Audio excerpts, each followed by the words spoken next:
Right, so the first thing is कि time बहुत limited है ना, ये बहुत ज्यादा इंपॉर्टेंट बन, स्टडी पे ज्यादा फोकस करिए, समरी नोट्स पे ज्यादा फोकस करिए, मॉड्यूल से पढ़ना या फिर और से पढ़ना is not what I will for now.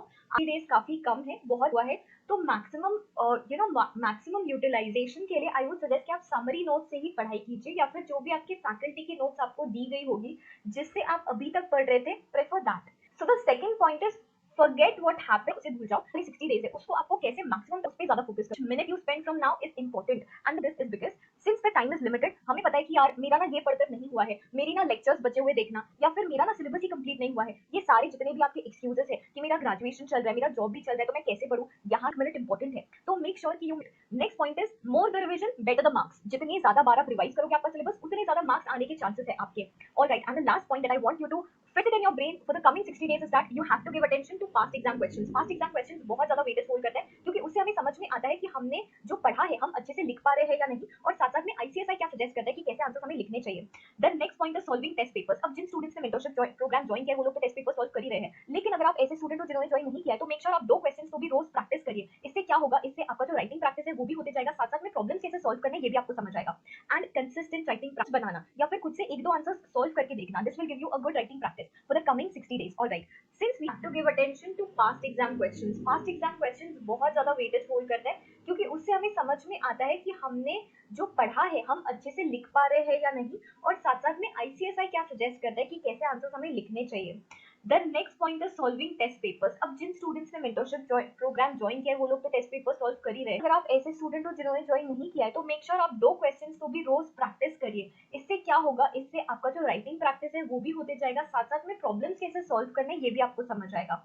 And consistent writing practice, notes बनाना या फिर खुद से 1-2 आंसर्स सॉल्व करके देखना, this will give you a good writing practice for the coming 60 days. Alright, since we have this, all know कि अभी हम interesting one that is CS June 2021 exams का study plan. As you all know कि अभी हमारे पास सिर्फ और सिर्फ 60 डेज बचे हुए हैं, है ना। ओके, अब ये 60 डेज को हम कैसे डिवाइड करेंगे जिससे हम बार रिवीजन हो जाए। If you are preparing for group 1, अगर आप सिर्फ एक ही ग्रुप देने वाले हैं, your study approach and how you must study. Alright, तो यहाँ पर मैंने क्या किया है, यहाँ पर मैंने 3 पार्ट्स में डिवाइड कर दिया है। 3 पार्ट्स 15-15 डेज के स्लॉट्स में I have divided the 60 days. 4 slots में मैंने डिवाइड कर दिया है कि 60 डेज को 15, तो जो पहले from 1st of April to 15th of April, यहाँ पर आप लोग 2 सब्जेक्ट्स पे फोकस करोगे, जिसमें से एक थ्योरी और एक प्रैक्टिकल रहेगा। अगर आपका कोई इजी सब्जेक्ट है, अगर जीआईजेल आपको इजी जाता है तो उसके साथ साथ आप टैक्स ले सकते हो, राइट। और जो आने वाले 15 डेज है वहां पर आप बाकी दोनों सब्जेक्ट्स करोगे, जो कि है in this case company law and SBC. Company law और एसबीसी वैसे भी थोड़ा बहुत इंटर रिलेटेड है, तो वो साथ साथ में आपका बहुत जल्दी अच्छे से हो। मैक्सिमम फोकस आपका ये मेरा 80% या 75% सिलेबस तो कंप्लीट हो ही जाना चाहिए। फर्स्ट रिवीजन हो चुका, now second revision, this was our first revision, यहाँ फर्स्ट रिवीजन हो चुका, 3 डेज है, यहाँ पर we will do our second revision. ये वाला मैं मेरे मेंटरशिप के स्टूडेंट्स को भी बोलती हूँ, सेकंड रिवीजन काफी ज्यादा स्मूथली हो जाता है। क्यों? क्योंकि एक बार हमारा अच्छे से पढ़कर हो चुका होता है। जो भी स्टूडेंट्स ये 30 डेज पे ध्यान देंगे उनके लिए आने वाले 15 डेज काफी ज्यादा स्मूथ हो जाएंगे। अच्छा, ये 15 डेज को हमने ऐसे डिवाइड किया कि हर दिन आप 3 डेज दोगे एक सब्जेक्ट को। अगर हमारे पास टोटल 4 सब्जेक्ट्स है, 4 मॉड्यूल्स है, तो वैसे होते हैं 12 डेज, राइट। और इसके साथ साथ आपको और 3 डेज का हमने ग्रेस पीरियड रखा है कि अगर कुछ छूट जाए या कुछ यहाँ वहां से पढ़ना हो उस, तो ये हमारा हो गया सेकंड है एग्जाम के पहले के रिवीजन के 15 डेज का, जहां पर आपका फाइनल रिवीजन होगा। So this the third revision that you will have before, right. तो इस तरीके से आप आपका प्लान कर सकते हो, जैसे कि the saying goes, a fool better than a genius without a plan. तो ये बस इन goes, a fool with a plan is better than a genius without a plan. तो ये बस एक प्रोटोटाइप है, इसके बेस का भी प्लान बना सकते हो, या एडजस्ट करके आप आपके अकॉर्डिंग ये प्लान को मोल्ड कर सकते हो, रिवीजन तो भी हो ही जाए, है ना। स्टूडेंट्स पे आते हैं जो लोग दोनों ग्रुप्स के मैनेज बोथ द मॉड्यूल्स। जो आने वाले 20 डेज है, यहाँ पर आप बाकी का जो ग्रुप 2 है उसकी प्रिपरेशन करोगे, लाइकवाइज जैसे आपने ग्रुप 1 की थी। इससे क्या होगा, 40 डे और बहुत स्मूथली इसके बाद के जो 10 डेज है सिर्फ ग्रुप 1 या 2 के लिए प्लान करके पास 2 डेज के लिए, राइट। फोकस है कि आपको किस सब्जेक्ट को अलॉट करना है, और कि आपको कौन सा ग्रुप पे ज्यादा फोकस, स्ट्रेंथ वाले सब्जेक्ट्स कौन से हैं। 11.5 आवर्स, तो ऐसा जरूरी नहीं है कि यही स्टडी शेड्यूल आपको भी फॉलो करके बेसिस पे अपना खुद का भी एक प्लान बना सकते हो for about, and this is only and only for self study. यहाँ पर मैं वीडियो लेक्चर्स की बात नहीं कर रही हूँ, अगर आप चाहो तो 1-2 घंटे इसमें से भी वीडियो लेक्चर्स को अलॉट कर सकते हो। सो माई रूटीन वाज दैट कि मैं सुबह 5 o'clock को उठती थी और 5:30 को I used to sit for studying. आप 5 o'clock को उठने के बाद आपका जो भी डेली कोर्स होता है वो कर सकते हो, साथ साथ में चाय पीना, कॉफी पीना, व्हाटएवर यू प्रेफर, मेडिटेशन करना। I used to meditate at least for 10 minutes, जिससे थोड़ा सा अच्छा फील होता है, या फिर मोटिवेशनल सॉन्ग सुनना, जैसे कि मैं हमेशा रेकमेंड करती हूँ, ये भी आप कर सकते हो। 5 टू 6 फॉर स्टडीज, 5:30 टू 8:30 ये वाले स्लॉट में यहाँ पर मेरी 3 आवर्स पढ़ाई हो जाती थी। फिर 8:30 to 9:30, 9 o'clock I would take a break, यहाँ पर I would take a break. Then again 9 o'clock to 11 o'clock I would study for 2 hours. 11 to 11:30 नहाने के लिए वगैरह, जैसे कि आपको पता होगा, उसके लिए ब्रेक लेती थी। Again 11:30 to 1:30 I would study continuously for 3 hours. ऐसे करके यहाँ पर हमारे 3 + 3 6, 7, 8 आवर्स तो यहाँ पर ही हो गए, यहाँ पर हमारे 8 आवर्स हो भी 3 o'clock I used to take a break, यहाँ पर आफ्टरनून नैप लेना, फिर खाना खाना, थोड़ा सा टाइम पास करना, ये सब कुछ यहाँ पर आ जाता है। 3 o'clock टू नैप लेना, फिर खाना खाना, थोड़ा सा टाइम पास करना, ये सब कुछ यहाँ पर आ जाता है। 3 आफ्टरनून नैप लेना, फिर खाना खाना, थोड़ा सा टाइम पास करना, ये सब कुछ यहाँ पर आ जाता है। To 5 o'clock I would always study practical subject, क्योंकि अभी नींद में से उठे रहते हैं तो फिर पूरा फोकस उस पर रहना चाहिए, इस वजह से आई would study for 2 hours practical subject, जो कि मैंने आपको बता दिया। फिर 5 to 5:30 I would again take a छोटा सा break to freshen up and recharge, इसमें थोड़ा सा यूट्यूब वगैरह आप कर सकते हो। Again from 5 to 8:30 I would study, यहाँ पर हमारे 3 hours हो जाते हैं। और 8:30 to 9:30 I would take a break, 8:30 to 9:30 I would take a good break for dinner of course. 9:30 के बाद हम लोग डायरेक्टली 10 o'clock का ही पकड़ लेते हैं। 9:30 to 11 o'clock यहाँ पर सिर्फ और सिर्फ रिवीजन रहता था, मोस्टली रिवीजन, जो भी सारे सेक्शन नंबर्स है, फॉर्म है, या फिर जो भी मैंने कुछ भी पढ़ा है आज पूरे दिन में, उसमें से अगर मेरा कुछ छूट गया है तो उस चीज के लिए I used to keep this particular slot. Alright, ऐसे करके हमारा कितने घंटे पढ़ना हुआ? 14.5 आवर्स आप यहाँ पर पढ़ाई कर सकते हो। 14.5 आवर्स। ऑल्दो ये वाला स्लॉट हो सकता है हमेशा फॉलो ना हो, इसके बाद आपकी एनर्जी ड्रेन आउट हो, आप एलिमिनेट कर सकते हो, एज द केस मेरा schedule according to your preference, लेकिन आपकी इतना टाइम आप निकाल सकते हो अभी भी, है ना। हो एकदम से 15 आवर्स पढ़ना ना हो तो आई वुड सजेस्ट कि जितना हो सकता है 11 आवर्स, मिनिमम 11 आवर्स तो होना ही चाहिए, क्योंकि सिर्फ 60 डेज बचे हैं। और मैं आपको ये बार बार रिमाइंड कराना चाहूंगी कि 60 डेज में पास होना इज मोर देन पॉसिबल, अगर आप इतने डेडिकेशन से, इतने जी जान लगा के पढ़ सकते हो तो। फ्रॉम माय साइड, जल्दी से कमेंट बॉक्स में कमेंट करो, करके दिखाएंगे। हाँ भाई हाँ। Alright, all the very best for your. मैं बोलता हूँ कि हमेशा हमें अपना लीजर टाइम सोचना चाहिए, तो मैं ऐसा मानता हूँ, और मैं जितना भी मैं बोल रहा हूँ उतना मैंने एक्ट, और जिंदगी रिजिड नहीं है तो करना, जिससे एटलीस्ट 3 और रिवीजन हो सके, प्लस कौन सी रीडिंग में नोट्स प्रिपेयर करना, कब टेस्ट पेपर सॉल्व करना, और स्टडी सेशन की टाइमिंग क्या क्या होनी चाहिए, ये आप आपके हिसाब से कस्टमाइज कर सकते हो, क्योंकि फॉर ऑब्वियस रीजन सबका पढ़ने का टाइम, कितने ग्रुप्स वो दे रहे हैं, उठने का टाइम अलग होता है। ये 4 मंथ्स में आपके 8 सब्जेक्ट्स कवर होंगे। फर्स्ट रीडिंग रहेगी 1 फरवरी से 31 मार्च तक। फर्स्ट रीडिंग में हम फोकस करेंगे कॉन्सेप्ट्स को अंडरस्टैंड करने में और पढ़ते वक्त जो डाउट्स आते हैं उसे सॉल्व करने में। फर्स्ट रीड में आप इंपॉर्टेंट चैप्टर्स, टॉपिक्स मार्क करोगे, चीजें अंडरलाइन करोगे और हाईलाइट करोगे। सो 1 Feb to 10 Feb आप एक सब्जेक्ट ले सकते हो, प्रेफर कीजिए कि प्रैक्टिकल सब्जेक्ट हो। 11 Feb से 20 Feb तक और दूसरा सब्जेक्ट, और 20 Feb से 29 Feb तक और एक सब्जेक्ट। ये वाला सब्जेक्ट मोस्टली लॉ बेस्ड हो तो ज्यादा प्रेफर्ड है। और ये सबके साथ साथ एक प्रैक्टिकल सब्जेक्ट, या वो जो आपको डिफिकल्ट लगता है, वो रोज एटलीस्ट 2 आवर्स करना है। तो हम एक दिन में 2 सब्जेक्ट्स करेंगे, एक तो जो प्रैक्टिकल सब्जेक्ट है वो, और एक जो आपका शेड्यूल के अकॉर्डिंग है वो। तो यहाँ हमारा फरवरी मंथ में 3 सब्जेक्ट्स ऑलरेडी हो चुके हैं। अब मार्च में 1 मार्च से 10 मार्च तक एक सब्जेक्ट, 10 मार्च से 20 मार्च तक और एक सब्जेक्ट, और 20 to 31 एक सब्जेक्ट। तो ऐसे टोटल 6 सब्जेक्ट्स हो गए, प्लस जो एक सब्जेक्ट आपका रोज चल रहा था वो इसमें भी कंटिन्यू रहेगा, जो आपको जो सब्जेक्ट को रोज 2 घंटे देने हैं पूरे दिन में से। ऐसे करके टोटल 7 सब्जेक्ट्स हो जाते हैं। अब ऐसा हो सकता है कि आपको कोई सब्जेक्ट स्ट्रॉन्ग लगे तो आपका सिर्फ 5 to 7 डेज में ही हो जाए, तो जो बचे हुए 3 to 5 डेज है वो आप कोई और सब्जेक्ट को दे सकते हो, राइट। तो मार्च मंथ में हमारे टोटल 4 सब्जेक्ट्स हो गए, 3 ये 1 to 10, 10 to 20 और 20 to 31, और एक सब्जेक्ट वो जो हम रोज कर रहे थे 1 मार्च से तो 31 मार्च तक। अब आते हैं सेकंड रीडिंग पे। ये रीडिंग थोड़ी फास्ट होगी एज कम्पेयर टू फर्स्ट। यहाँ आप पर subject minimum 5 to maximum 7 days दे सकते हो, और इसमें हम नोट्स बनाएंगे और टेस्ट सीरीज सॉल्व करने पे फोकस करेंगे। तो 1 अप्रैल to 10 अप्रैल एक स्लॉट बन गया जिसमें आप एक सब्जेक्ट कर सकते हो। 11 to 15 एक बन गया, 16 to 20th, 21 to 25th, 26 to 30th, 1 May to 5 मई और 6 मई to 10th मई। ऐसे कर आपके ऑलरेडी 7 सब्जेक्ट्स हो गए, और आप इसके साथ भी एक सब्जेक्ट ऐसा शुरू ही रहने देना जो आप रोज करते हो। अब सेकंड रीडिंग में नोट्स प्रिपेयर करो, बिकॉज फर्स्ट रीडिंग से आपको ऑलरेडी हर चैप्टर के बारे में थॉरो अंडरस्टैंडिंग आ चुकी है। जब आप फर्स्ट रीड कर रहे थे तब आपने ऑलरेडी इंपॉर्टेंट टॉपिक्स और पॉइंट्स को हाईलाइट करके रखा था। So it's time to prepare notes. अच्छा, और आपके नोट्स में वही आना चाहिए जो आप एग्जाम के पहले पढ़ना चाहते हो, द मोस्ट इंपॉर्टेंट थिंग्स जो आपको लगती है, जो आप पढ़ना स्किप नहीं कर सकते। अब इसमें थ्योरी सब्जेक्ट की नोट्स बनाने में हमें प्रॉब्लम नहीं जाती, because so it's time to prepare notes. अच्छा, और आपके नोट्स में वही आना चाहिए जो आप एग्जाम के पहले पढ़ना चाहते हो, द मोस्ट इंपॉर्टेंट थिंग्स जो आपको लगती है, जो आप पढ़ना स्किप नहीं कर सकते। अब इसमें थ्योरी सब्जेक्ट की नोट्स बनाने में हमें प्रॉब्लम नहीं कर सकते। अब इसमें थ्योरी सब्जेक्ट की नोट्स बनाने में हमें प्रॉब्लम नहीं जाती, बिकॉज थोड़ा सा इजी होता है, सेक्शंस होते हैं, फॉर्म्स होते हैं, प्रोविजंस होती है। बट प्रैक्टिकल सब्जेक्ट के लिए हो सकता है कि दिक्कत जाए। अगर आपको चाहिए कि मैं प्रैक्टिकल नोट्स कैसे बनाए उस पर एक वीडियो बनाऊं तो मुझे प्लीज अभी कमेंट कर बताइए, ठीक है। इसके साथ साथ आपने टेस्ट सीरीज भी देनी है, यही टाइम पेपर्स एनालाइज करने का है, सो दैट आपको पता हो कि एग्जाम में कैसे क्वेश्चन पूछते हैं। अच्छा, now is the time for third reading, जो होगी हमारी 11 मई से लेकर 25 मई तक। इसमें टोटल 7 सब्जेक्ट्स करेंगे, क्योंकि 26 मई से तो 31 मई तक आप जो फर्स्ट सब्जेक्ट होगा जिसका पेपर होगा उसकी ही प्रिपरेशन करोगे, राइट। तो वो सब्जेक्ट अभी हम नहीं करेंगे। आपको ये 15 डेज में सबसे बेस्ट रिवीजन करनी है। Study hours at least 12 hours to maximum 15 hours तो होने ही चाहिए। आप इसमें handwritten notes go through करोगे, पास्ट एग्जाम क्वेश्चंस और जो भी सर टीचर के नोट्स है जिसमें से आप पढ़ते होंगे वो। ये टाइम पे सारे टीचर्स मैराथन रिवीजन वीडियोस डालते ही है, आप उसमें से भी रिवीजन कर सकते हो। And solve as many past exam question papers as possible या फिर टेस्ट सीरीज। हम स्टडी सेशन पे बात करने के पहले जो थोड़ा मंथ वाइज समझ लेते हैं। जैसे फरवरी और मार्च में 8 to 10 आवर्स आर सफिशिएंट। अप्रैल में आपको 10 to 12 आवर्स पढ़ना ही चाहिए और मई में आई वुड से कि 12 आवर्स से लेकर जब तक है जान आपको पढ़ना ही चाहिए। बिकॉज आई फील कि अगर एक एवरेज स्टूडेंट को फर्स्ट अटेम्प्ट में पास होना है तो इतना तो पढ़ना ही पड़ेगा, और फिर अगर आप सुपर इंटेलिजेंट हो तो फिर तो कोई बात ही नहीं है। अब बात करते हैं स्टडी सेशंस पे। ये स्टूडेंट टू स्टूडेंट वेरी करता है, आप मॉर्निंग पर्सन हो या नाइट पर्सन हो, आपकी एफिशिएंसी कब पीक पे होती है वगैरह वगैरह। तो मैं मेरी सारी टाइमिंग्स आपके साथ शेयर कर रही हूँ जिससे आपको थोड़ा आइडिया आ जाए कि आप आपके लिए कैसा करें।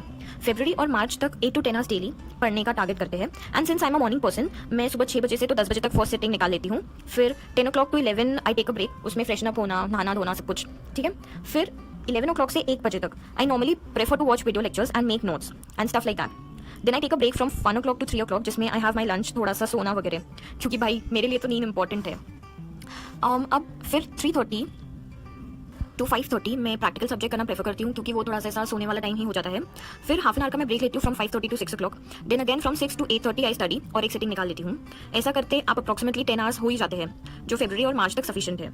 तो अभी मैं आपको पूरा वीडियो का एक क्विक रिव्यू दे देती हूँ। हमने एक तो 3 रीडिंग्स की जिसमें से फर्स्ट टाइम हमने सिर्फ कॉन्सेप्ट्स पे ध्यान दिया, सेकंड में हमने हैंड रिटन नोट्स बनाए और थर्ड में हमने पूरा रिवाइज किया।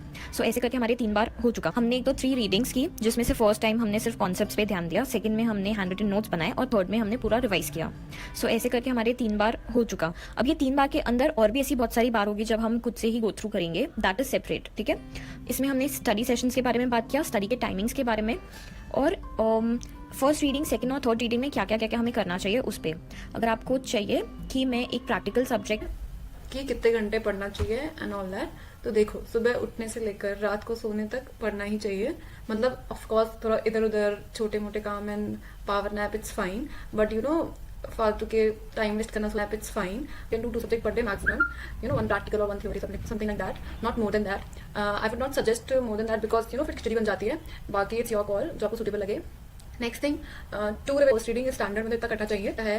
सो जिससे जैसे आपने लेक्चर देखे तो आपने लेक्चर से पढ़ा, ठीक है।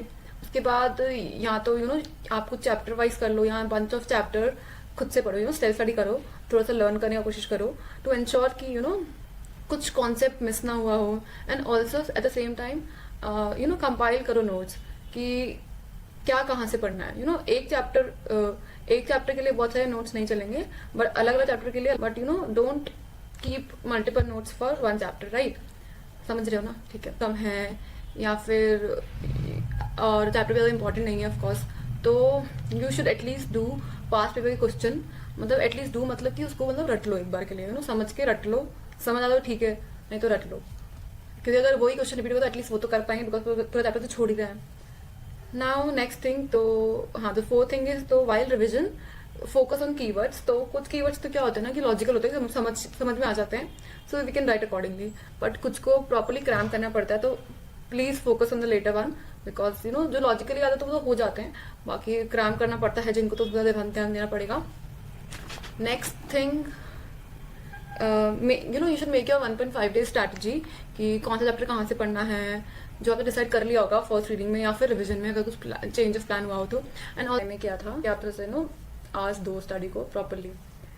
सो सीक्वेंस क्या रखी थी मैंने, सो what I used to do is कि I used to prepare the subjects which needs you know less cramming and you know थोड़ा सा लॉजिकल होते हैं, उनको मैं पहले करती थी, एंड फिर जिनको रटना है या क्रैम करना है उनको मैं बाद में करती थी। तो अकॉर्डिंगली पहले मैंने कंपनी लॉ किया था, फिर मैंने टैक्स लॉ किया था, फिर I did SPC and at last I did जिगल। So now moving on to the days at the subject. So law फाइन चून, so पीछे 3 days में हो जाएगा lecture plus comparison of notes. Next you have to do self study, that is first reading. So वो आपको 3 days में करनी है, तो उसको प्रॉपरली यू नो समझना है, नोट्स कंपाइल करने हैं, फिक्स करने की ये नोट्स इस चैप्टर के लिए नोट्स हैं, and then you have to do previous year papers. Coming to tax law, ये सब कैलकुलेशन करने के बाद आई थिंक 3 days में हो जाएगा lecture plus comparison of notes. Next you have to do self study, that is first reading.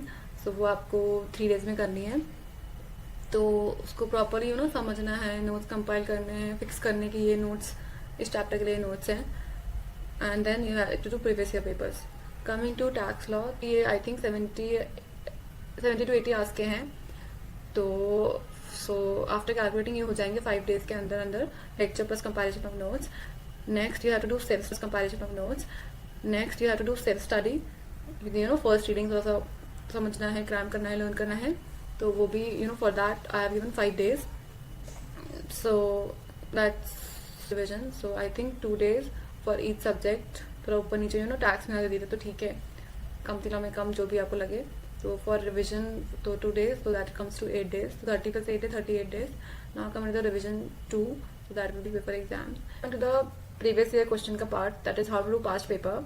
Whether you should do it in writing practice करनी चाहिए उनकी, या फिर you should just go through them. So I will tell you what I used to do.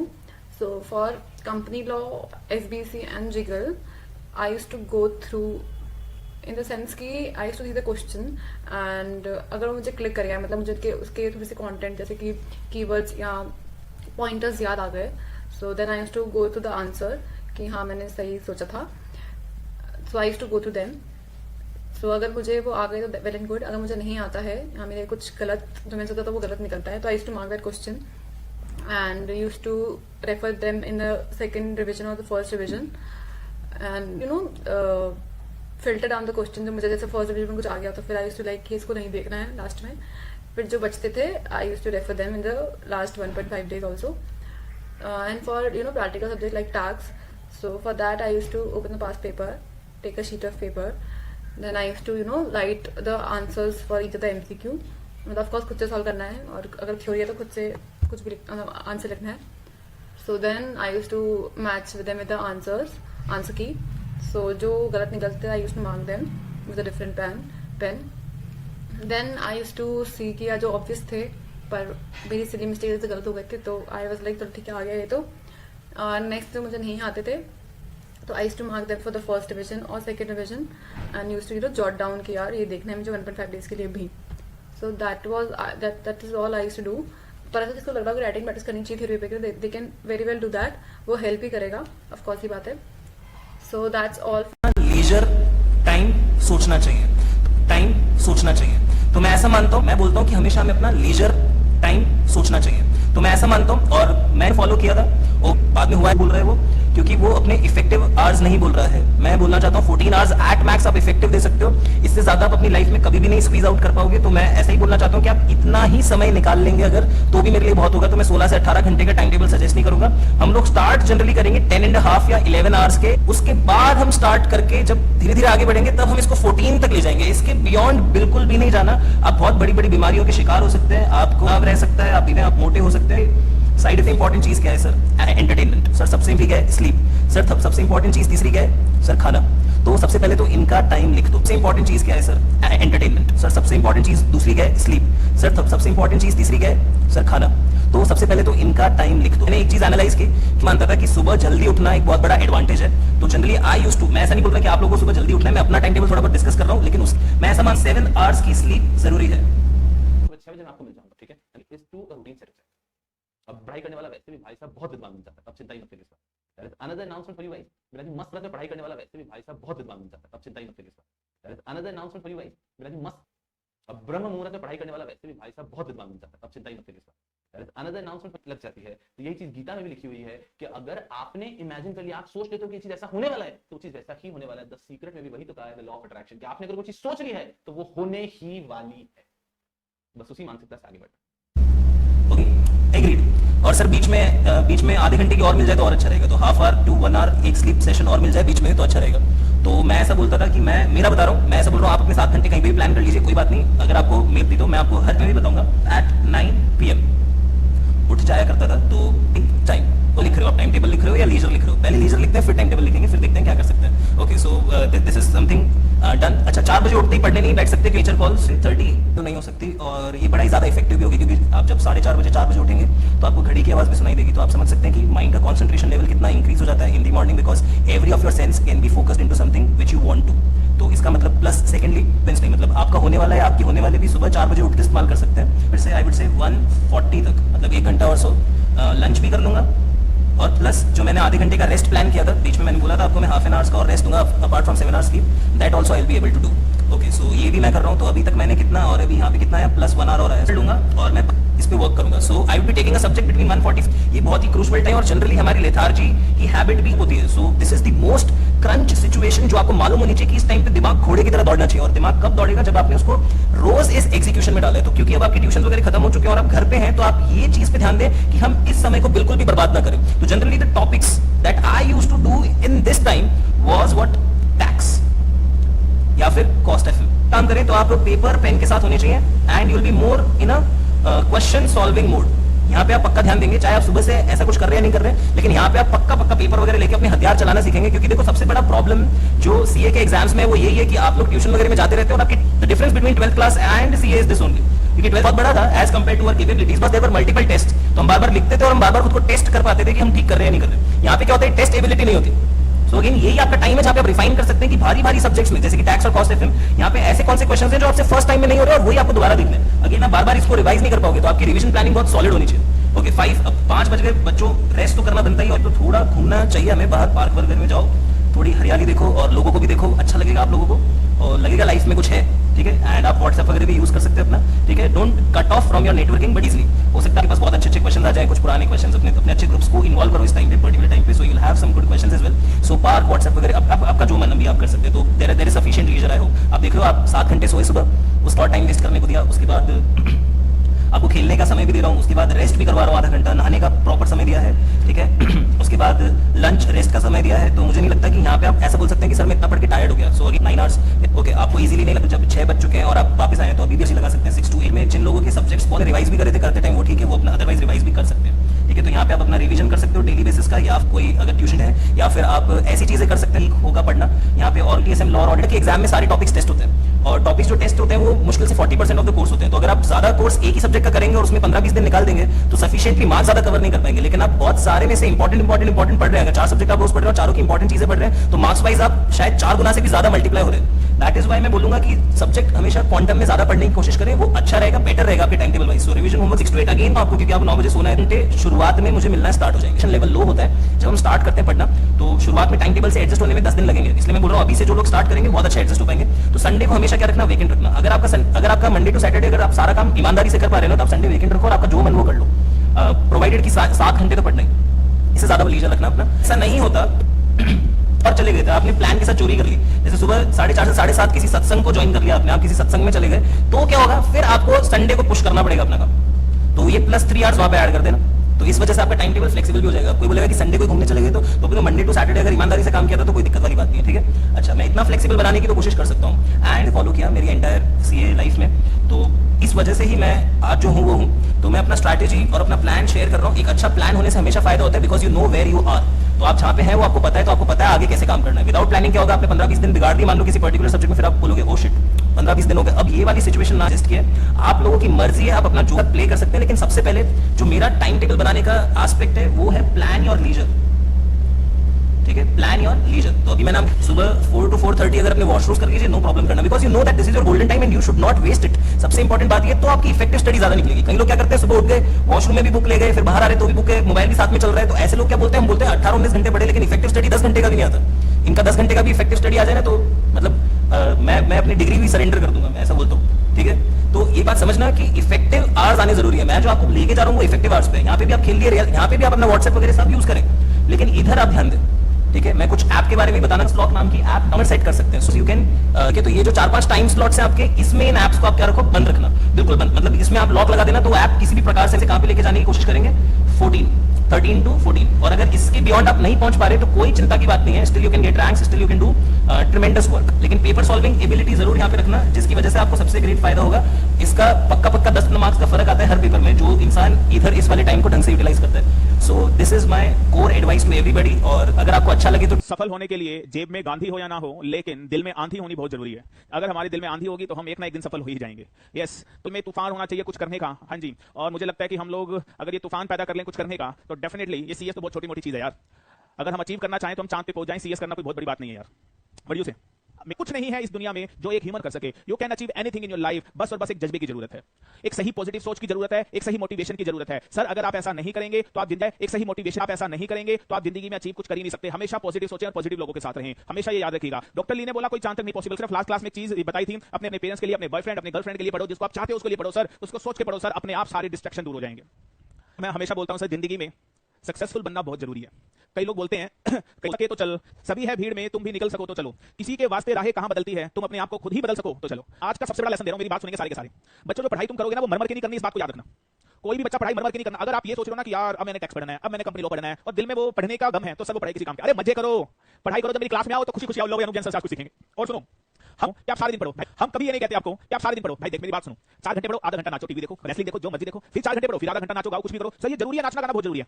Shashank कहते तेरे नाम हो जाए प्यार करो, प्यार करो, डेफिनेटली खुश रहो यार। मैं ये कह रहा था पढ़ाई के साथ साथ डेली आधा घंटा नाचा करो, वो गाना है ना आजकल कौन सा नया गाना चल रहा है, चलो बताओ यार। मैं ये कह रहा था पढ़ाई के साथ साथ डेली आधा घंटा नाचा करो, वो गाना है ना आजकल कौन सा नया गाना चल रहा है, चलो बताओ। में चलाया करो, मेरी बात सुन लो, जितने गाना चल रहा है ये बताओ, जाए साउंड में चलाया करो, मेरी बात सुन लो। जितने भी बच्चे तैयारियां कर रहे हैं, 10-10 12-12 घंटे पढ़ रहे हैं, ध्यान से सुन लो सर, गाना चलाया करो, आधा घंटा मस्त नाचा करो, खूब हंगामे से नाचा करो। और पेरेंट्स बोले कि क्यों नाचो, तो बोला कर बिंदास यार, नाचोगे ना इतना रिफ्रेश हो जाएगा, आपका दिमाग डबल काम करना स्टार्ट कर देगा। ये होमवर्क लिख लो मेरी तरफ से, आपको डेली आधा घंटा नाचना ही है। बढ़िया, मेरे को बताना कौन से गाने पे ना। I am die hard fan उसकी फिल्म, और मेरे को उसके सारे गाने पसंद है, तो मैं तो डेली आधा घंटा डांस करता हूं उसके गाने चला के बिंदास। अपने को कोई परवाह नहीं है सर, कोई मरे जिए, आई रियली डोंट केयर। आधा घंटा जब मैं नाचता हूं अपने घर में कमरे में, तो सर मजा आता है।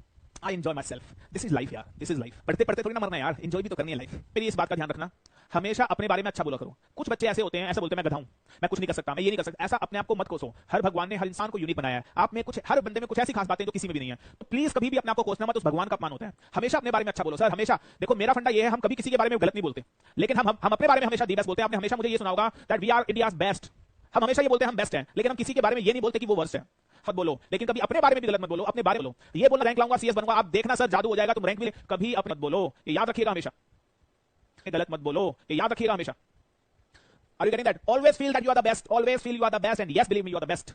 कभी आपने मुझे बोलते हुए ऐसे सुना है मैं बेकार हूं, मुझे पढ़ाना नहीं आता, मैं पागल हो गया, आई एम इंडियाज बेस्ट। हमेशा मैं ये बोलता हूं I am India's best, my books are best, और मेरे साथ I am India's best, my books are best, और मेरे साथ दुनिया बोलती है ये। Are you getting that? Shahrukh Khan से पूछा गया आप ऐसे क्यों बोलते हो कि I am the best, I am the best? बाकी खान भी तो हैं, सलमान खान, आमिर खान, अमिताभ बच्चन, ऋतिक रोशन, वो भी तो आपसे बेस्ट है, आप कैसे बोलते हो कि I am the best? Shahrukh Khan sir, जब तक मैं नहीं बोलूंगा आई एम द बेस्ट, दुनिया कैसे बोलेगी आई एम द बेस्ट?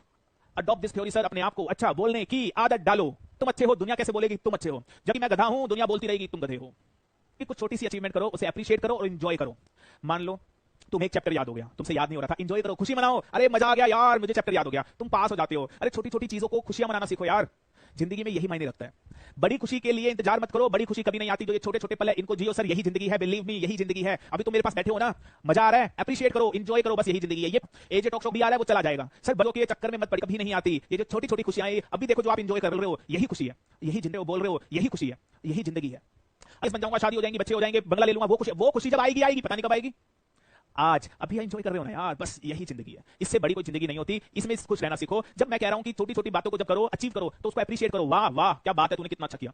तुम एक टेस्ट में अगर अच्छे मार्क्स लेकर आओ, अपने आप को अप्रिशिएट करो, यार तू बहुत ग्रेट है, यार तू बहुत अच्छा काम कर रहा है, लाइक दैट। दो लोग जैसे मैं आप लोगों से बहुत एक्सपीरियंस हूं, तो जो भी लोग एक्सपीरियंस है मैं ही नहीं, उनकी बातों को ध्यान से सुना कीजिए, ठीक है? आपको मिल जाए तो सोचिए, जो एक्सपीरियंस, 34 ईयर ओल्ड, तो मेरा 34 साल के 4 ईयर एक्सपीरियंस शेयर करूं, और मैं आपसे पूछता हूं अगर 34 ईयर एक्सपीरियंस आज आपको होनी चाहिए, अपने आप में कितनी बड़ी बात है, तो ध्यान से उसको इंप्लीमेंट करो। जो मैं बता रहा हूं सर, अगर आपने फॉलो किया, 100% सक्सेसफुल हो जाएंगे। नेवर एवर गिव एक्सक्यूज, अपनी लाइफ में कभी भी एक्सक्यूज मत दिया कीजिए। दुनिया की सबसे बड़ी बीमारी ही यही है, हर आदमी एक्सक्यूज देने पे तुला हुआ है, दुनिया की सबसे बड़ी बीमारी ही है। और मैं आपको बता दूं क्यों देता है आदमी एक्सक्यूज देता है, अपनी कमजोरी छुपाने के लिए। अगर आप एक्सक्यूज दे रहे हो तो आप कमजोर हो। कभी भी जिंदगी में कभी भी एक्सक्यूज मत दीजिए। याद रखिएगा, life is not about excuses, life excuses के लिए नहीं है, हमेशा ये याद रखिएगा। और मैं हमेशा बिलीव करता हूं that excuses are given by the losers. जो लूजर्स होते हैं ना, बुरा मत मानिएगा, जो लूजर्स होते हैं सर वही एक्सक्यूज देते हैं, जो विनर्स होते हैं ना वो काम करके दिखाते हैं। They never ever give excuse, never give excuse. और मैं आपको बता दूं, ध्यान से सुनना बच्चों, बहुत सारे लोगों के दुख एक्सपीरियंस है, जो मैंने भी फील किया है। जब तक एक्सक्यूज मैं देता रहा अपनी जिंदगी में, मैं कभी कामयाब नहीं हुआ। जब से एक्सक्यूज देना छोड़ा, तब से सक्सेस पीछे आ गई। तो ऑलवेज रिमेंबर, कभी भी एक्सक्यूज आपको नहीं देना है। Are you get? Fear of people, बोल नहीं पाता था, और तो भी शायद किसी को ये प्रॉब्लम होगी, तो ये अपने आप मैं वहां पे खड़ा नहीं हो पाता था, मेरे इसमें लगे कल तो बोलनी थी बोलनी, और मैं स्टेज पे गया, टूटी फूटी इंग्लिश जो मेरे से बोली गई, मैंने बोला, बच्चे खूब हंसे, खूब मेरे ऊपर मेरा मजाक उड़ाया। मैंने अपने मन में बोला गो टू हेल, जो बोलना है बोलो, कोई दिक्कत नहीं है, क्योंकि बेइज्जती तो तुम मेरी पहले दिन कर ही चुके हो, इससे ज्यादा बेइज्जती होनी नहीं है। और सेकंड डे सब बोला, लेकिन मेरे हंसे तो कल इंप्रूव करने के लिए आपको टेक अ ब्रेक। कंटिन्यूअसली हर आदमी नहीं पढ़ सकता यार, we are human being and this is a body. आपको अपने आप को ब्रेक देना पड़ेगा जब तक। एंड याद रखना मेरी line, break is for the improvement, break is for the improvement, break is for the improvement. अपने आप को इंप्रूव करने के लिए, अपने आप को इंप्रूव करने के लिए आपको ब्रेक देना है, आप और अच्छे से पढ़ पाएंगे। Are getting? तो अगर आप पढ़ के थक गए हैं, एग्जॉस्ट हो गए हैं, फील कर रहे हैं एग्जॉस्ट, कंटिन्यूअसली हर आदमी and this is a body, break देना पड़ेगा जब तक। एंड याद रखना मेरी line, break is for the improvement, break is for the improvement, break is for the improvement, अपने आप को इंप्रूव करने के लिए, अपने आप को इंप्रूव करने के लिए आपको ब्रेक देना है, आप और अच्छे से पढ़ पाएंगे। Are getting? तो अगर आप पढ़ पढ़ के थक गए हैं, एग्जॉस्ट हो गए हैं, फील कर रहे हैं एग्जॉस्ट हो गए हैं, तो give a break for one day. Sir आप पढ़ रहे हैं एग्जॉस्ट हो गए तो give a break for one day. Sir आप एंजॉय करें, डांस करें, आप घूमने के लिए जाएं, सर आप सब कुछ करें, यही तो लाइफ है। मैं कभी इस चीज में फेवर में नहीं होता हूं कि किताबी कीड़े बना, sir that is not a life. पढ़ो, अपने अपने ऑब्जेक्टिव्स को क्लियर करने के लिए पढ़ो, और साथ में साथ लाइफ को भी तो एंजॉय करो यार। Life is such a beautiful thing, I am telling you, और दैट इज फॉरेन जाओ, स्विट्जरलैंड जाओ, पैसे कमाओ, एंजॉय करो, यही लाइफ है। Are getting? And that is very, और आई मीन इट। हर 1 घंटे में 10 मिनट का ब्रेक चाहिए मेरे को। रिफ्रेश करना है आपको, 10 मिनट के लिए टीवी देखो, ऊपर जाओ, कहीं पे भी कुछ भी करो, लेकिन 1 घंटे में सिर्फ 50 मिनट पढ़ना है, और 10 मिनट का ब्रेक, फिर 1 घंटा 10 मिनट का ब्रेक, फिर 50 मिनट 10 मिनट का ब्रेक। इस तरीके से आपको 14 घंटे पढ़ क्लियर हो गई है। 10 मिनट 10 मिनट का ब्रेक, इस तरीके से आपको 14 घंटे पढ़ना है। क्या ये बात क्लियर हो गई है? और जब आप पढ़ते थक जाएं, जब आप बीच में जाएं, तो अपने आप को एक बात बोलना, यार सिर्फ 60 दिन की तो बात है। पढ़ते थक जाओ, जब आपका फोकस नेशन चला जाए, तो अपने आप को सिर्फ एक चीज बोलना, बोलो सिर्फ 60 दिनों की तो बात है, तो उसके बाद तो तू फ्री है, खेला मन करेगा देखना, वेट हो जाओगे। This is the new rule for your life today. 60 दिनों की तो बात, दिनों की बात। पढ़ते पढ़ते थक जाओ, नींद आ रही है तो फेस वॉश करो, फेस वॉश करो, ऐसे ऐसे जॉगिंग करो खड़े खड़े, एंड डेफिनेटली नींद खत्म हो जाएगी। और अपने मन को कहते रहो, समझाते रहो, पढ़ ले बेटे पढ़ ले, ये आज पढ़ ले, फिर आराम से सोइयो। Are you getting that? हाँ या ना? क्या आप ऑप्शन की करनी है? 8 दिन की मॉड्यूल दे रहे हैं उन्हें, 2.5 घंटे नहीं, 4